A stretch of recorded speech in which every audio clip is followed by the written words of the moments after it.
Here are 5 top tips that can guarantee you become an Arena Commander champion like me. And don't forget the bonus tip at the end. Well, no, it's not really that sort of video. I can't position myself as any sort of FPS gameplay wizard, but I can tell you how a slightly above average player somehow managed to win a free X1 Force from the Luminalia Arena Commander Challenge. If you haven't seen this, CIG is running a competition up until the 22nd of December, giving away free X1s to the top 3 players in each of these games. At each time, a CIG staff member is playing 3 games of the stated game mode, meaning there are 9 chances to win at each time. The majority of these are Gun Rush, which I think is by far the most fun mode. Each kill moves you up a level and gives you a new weapon. The first person to get a knife kill at the end wins. The first chance I had to play was December the 15th at 11 o'clock versus Jake Acapella on the North American servers. Tip group number 1, gameplay tips. Kill to death ratio doesn't really matter in Gun Rush at all. Running around like a lunatic is rewarded. I tend to play FPS games like that anyway. I just want to be in the action. I don't really care if I die, I'll just go again. And so camping or conservative play will just not win you this game mode. It doesn't matter if you die, so take big risks and try to get quick kills. Every second you're not shooting someone is a second wasted. Head towards any gunfire you hear. In order to move up the ranks quickly, you're going to want to steal some kills. Now, this is probably the biggest change I made to my tactics over the few days that I'd practiced before the event. You want to find a few players who are already doing damage to each other, take advantage of that and kill them both. Being able to move up a few levels in a few seconds really helps you finish higher up the rankings. With the higher time to kill in game, some of these guns are just pretty hard to get kills with if your opponent has full health.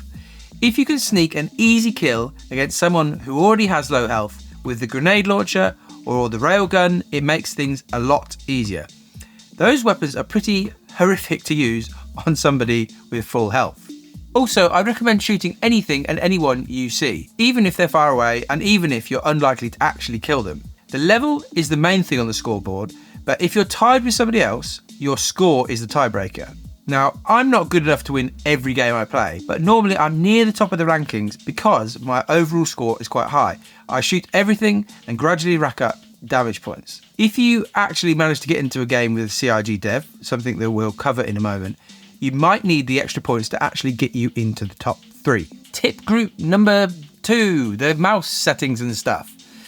This is something that experienced FPS players will have already sorted out. But if you don't normally play this sort of game, you might not know that you really need to dial in your own custom mouse settings. This is a topic way too big for this video, but we're talking about things like DPI, arm and wrist aiming, in-game sensitivity settings, etc. By default, my mouse settings were way too sensitive.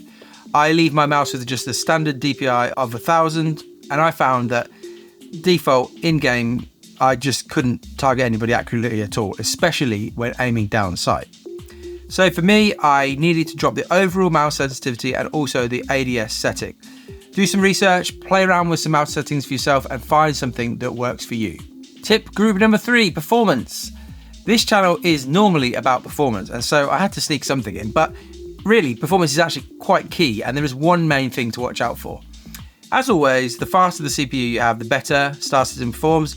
I think having a 7800 XTD probably gave me an advantage over somebody with an older CPU, but the GPU performance is actually more interesting on this occasion. The different maps in the rotation have very different levels of performance. The 2 new maps based on the derelict settlements in the PU are very GPU heavy. And so I ended up switching from 4K to 1440p with my 4080 just to try and get things as smooth as possible. Depending on your GPU and the resolution you normally play at, you may want to drop things down. Any extra frames you can get for an FPS game are always going to help. Tip group number 4, practice and the maps. We're talking about maps, and they are quite different in terms of size and range of engagements. I spent quite a lot of time practicing on all of them. You're going to want to know where people converge, where do they come together to fight. You don't want to waste time looking around for players, you want to go straight to the action. For example, on Security Post Korea, I just tend to stay on the bottom floor, circle around and look for people to fight. I don't bother going up the stairs, I just stay to where I know people are going to come. Also, you're going to need to know what parts of the map are actually good for the different weapons. In the more closed-in maps, there are very limited places to get sniper kills, and you actually might just want to run up to people and shoot them without aiming down sight. But there are a few good spots if you know where they are. The two newer maps are fairly large, and therefore you end up fighting at medium range quite often. This is quite different from the normal close quarter style of the other maps, so you'll want to work out which guns will work at range and which ones you'll have to kind of zigzag to get closer to people with. With all of this, the more you practice, the more understanding of the different guns you'll have. I couldn't tell you the names of most of the guns, but I do have a sort of muscle memory that kicks in each time my weapon swaps. Remember, shotguns are currently pretty useless. They'll need a lot of shots, even from pretty close range. I'm not really sure what CRG are doing there. And like I mentioned earlier, the grenade launcher and the railgun are not great and are hard to get kills with. Aiming for people's feet seems to be more effective than the body, and they may get knocked down, making it easier to finish them off. But hit detection seems to be off with these two guns especially, so sometimes it looks like you're shooting through people. Again, try and get some easy kills with these two. Try and steal a couple of kills from other players. Tip group number 5, how to actually get in the game with the CRG dev. This definitely takes some luck, but Star Citizen isn't really full of hardcore FPS players. Often it's actually impossible in normal times to find a game of Gun Rush because just there's nobody playing.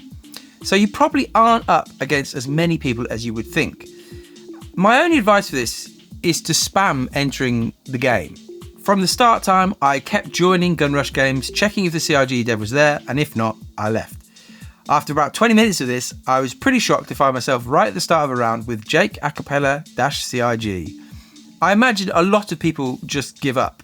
So I think the top tip for this is just to keep trying. Each time slot is 3 games back to back, so in theory that's around half an hour. Now obviously you do need some luck for this to work out for you, but I think the odds are a lot better than the F8 Lightning Platinum ticket event. I think you've got much better chance of getting in one of these games this time.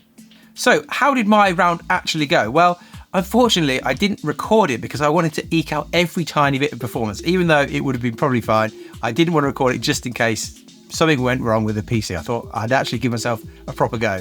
But it was on Maker's Point, one of the new maps with the lower performance, so that probably helped me out having a high-end GPU. And actually, it went pretty well. I got a couple of kills quite early on that got me going, and then really the round just panned out pretty well. Again, I found an opportunity fairly far into the round to just get a couple of kills really quickly, and it took me to the top of the leaderboard, and I was sitting around the top 3 all the way through. I actually ended up finishing 3rd, but it was quite comfortable. I was a couple of levels ahead of 4th, and I had loads more points. Like I said at the start, I am nothing special at FPS games, and so if you've played against me in Gun Rush over the last few weeks, you'll probably be wondering, how on earth has this happened? How has this guy got himself a free X1 Force? Well, I think we have to commend CRG for putting together an event which is actually available, and people who are average actually have a chance of winning. So thank you to CRG, and give it a go. Hopefully some of the things in this video will help out some of you, but good luck and hopefully you might win.